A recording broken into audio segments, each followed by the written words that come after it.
What do you get when you mix two best friends, killer dance moves, and tons of really fun jokes? Shake it up! I was already in college when the show came out, so I truly didn't know how awesome it was until recently. Cece and Rocky totally remind me of me and Kris, except for the part where Kris totally has dance moves and I absolutely do not. These best friends are inseparable, and I totally have a crush on their BFF-ship. Plus, Zendaya and Bella Thorne are perfect besties. But just because Shake It Up is a Disney show doesn't mean that there weren't tons of grown-up humor that passed over your head when you were a kid. I'm Whitney Van Laningham, and these are all the jokes you missed in Shake It Up. Before we electric boogaloo on over to dem jokes, I want to give a shout out to all of our patrons over on Patreon. Thanks to nerds like you, we're able to keep bringing you more fun videos each week. Want to donate? Head on over to the link in our description box and see which donation tier is right for you. We offer behind-the-scenes looks, blooper reels, shout-outs, and more, so join the team! If you're broke, girl, same. Just keep sharing our videos with your friends and make sure you hit the notification bell so that you don't miss a vid. Now on to the jokes! Number 16. When Cece and Rocky first show up at the Shake It Up Chicago auditions, Rocky has a pretty big case of stage fright. My question is, when has the whole picture the audience naked advice ever actually worked? If I'm nervous, pretending that everyone's dicks are out is not gonna make me feel more at ease. I don't get nervous. You know what I do? I just picture everyone around here naked.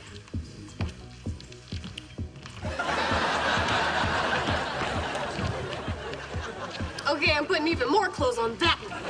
Judging by the way that guy was shaking it, I feel like putting more layers over his giblies is a good call. Number 15. When Gary Wilde decides to go with Cece and Rocky's idea for a teen advice webcast, Gunter and Tinka are super disappointed. They worked really hard on their ripoff of Avenue Q/Spring Awakening pitch, okay? Gary, wait! What about the show about puppets dealing with the magical changes in their adolescent bodies? I'm getting yarn in places I didn't have yarn before. I am 100% on board for puppet-taught sex education. I am 100% not on board for it to air on the goddamn Disney Channel. Keep your new surprising yarn to yourself, bro. Number 14. At the school dance, Dina puts Flynn in charge of photography while she and Deuce rush away to handle a problem. Flynn, of course, can't really reach the lens, so most of his couples photos turn out like this. Beautiful. Move a little to the left. Big smile, and got it. That's a keeper. That's literally just a picture of her tits. Not exactly yearbook material. Number 13. The fact that Rocky and Cece had to literally shove meat into their mouths during this scene is actually the least dirty part. Alright, show of hands. Who's seen Lady and the Tramp?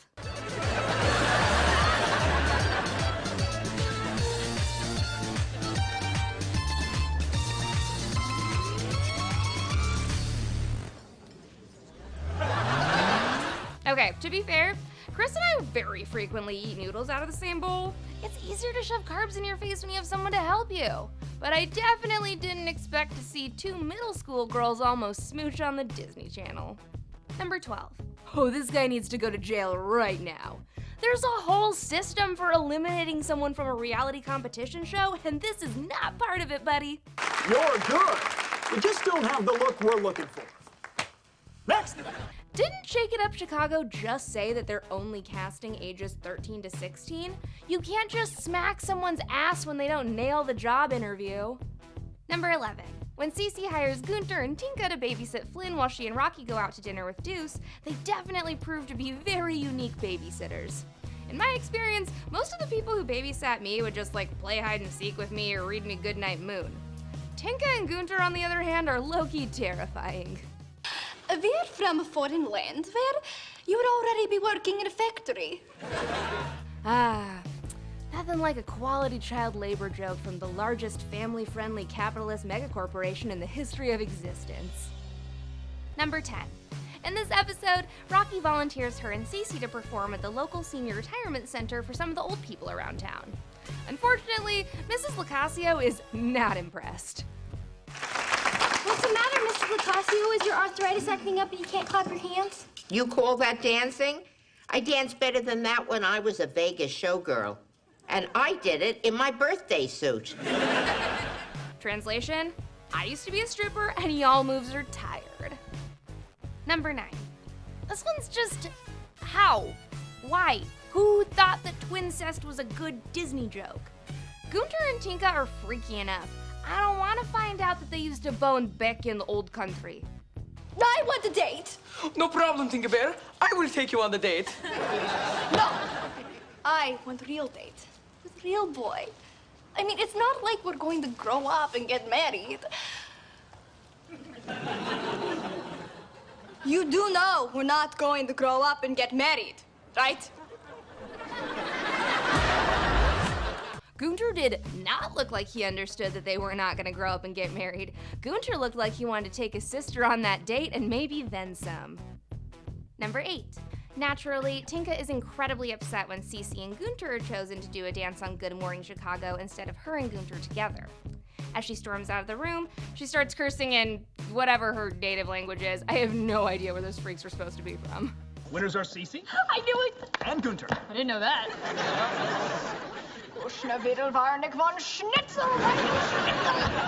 What did she just say? You know, I don't feel comfortable repeating it in the company of these young ladies, but rest assured, it had something to do with the horse you rode in on. Dude, Disney just made an F-bomb joke without actually saying the F word. Stealthy, genius, and totally inappropriate for children.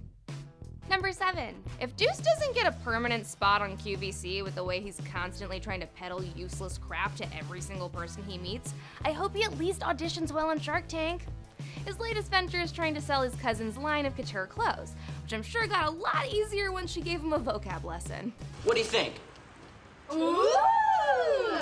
Hang on. Ah. Nice couture, huh? FYI, Serafina told me couture means fancy clothes. Thought it meant lady parts.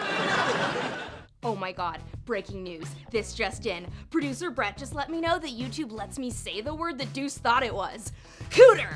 As in, hey ladies, you wanna test drive these light up cooter pants? Or, hey ladies, looks like you two could use some cooter. Aw man, guys, it's good to be back. Cooter! I take it back. Cooter! Number 6. Okay, we can all agree that this Gary Wilde character is kind of a sleazeball, right? Good, because in this episode, he hits on Cece's mom in a really weird way. Hello, officer. Gary Wilde. And may I say, you have the right to remain foxy. Gary, my taser is fully charged, and I am not afraid to use it. Right back at you. Ah yes, the distant cousin to Taserface, Taser Dick. And homie, I know you think your ween is capable of making a woman feel like 50,000 volts of electricity are shooting into her, but trust me, it's not. It turns out that Miss Jones is there to tell Cece that she's failing algebra, and that she hates to be the bad cop, but she's gonna be extra strict until Cece's grades improve. That's when Gary comes back with this. I hate to play bad cop here, but get your grade up, or you're off the show. This is totally unfair.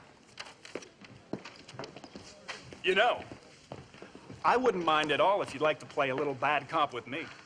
Get it? Yes. You're a dance show host. Why are you even straight? Number 5. Damn, Mrs. Lacasio's a dirty old bird. Apparently, she makes Flynn watch soap operas with her while she babysits him. And apparently, he's learning a lot of very special life lessons from her stories. Lacasio, do we have to watch soap operas every time you babysit? My soap stories can teach you wonderful life lessons. But I don't understand what's happening. I thought that guy came over to clean our pool. Well, that's enough life lessons for today. Oh, honey, you're so sweet. No woman is ever gonna invite you over just to clean her pool. Number 4. Hey girl, listen. We all used to be a part of the itty bitty committee. Some of us still are. But I don't know, man. Maybe don't talk about a 4th grader's lack of chesticles on TV. We've got enough episodes of Law & Order SVU out there without putting this picture in people's heads. I tipped over the canoe, cut my lip, and my top came off. Cece, you were 10. Nobody even knew you were a girl. I knew! Sorry. Okay, but seriously, this is normally dirty jokes. That was actually a little concerning. I know, you came here for the clips, not to listen to me talk about dangerous a-holes in the world. But for real, Disney, don't talk about a 10-year-old losing her top at summer camp, okay? Number 3, word to the wise, don't let these guys make you pizza. When Ty and Deuce go a little overboard with their pizza dough, Deuce gets a handful of something he definitely did not mean to. Because if you haven't noticed, I'm in the middle of a blob.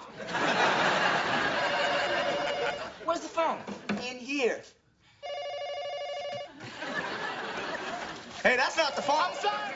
If I had a nickel for every time I grabbed someone's penis instead of my cell phone, I'd have 0 nickels because that's a weird thing to do to your friend. Number 2. Yeesh, this is a rough one.